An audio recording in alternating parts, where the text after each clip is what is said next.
এখন যাচ্ছি তেঁতুলতলা মায়ের মন্দিরে। দেখি মা কতটা রেডি হলো। আর তো বেশি দিন নেই, আর তো কিছু দিনের অপেক্ষা। চলে আসলাম মন্দিরে। এই তো মা রেডি হচ্ছে, এখনো অনেক বাকি আছে।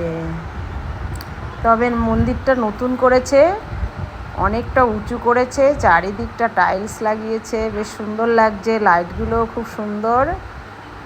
আর একদম রাস্তা থেকেই মাকে দেখা যাবে।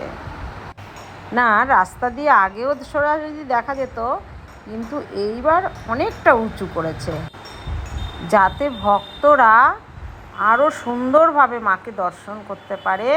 তার জন্য পুজো কমিটি এই ব্যবস্থা করেছে। আর এখানে মা সিংহাসনে বসে আছেন, এখানে মায়ের নিত্য সেবা চলে।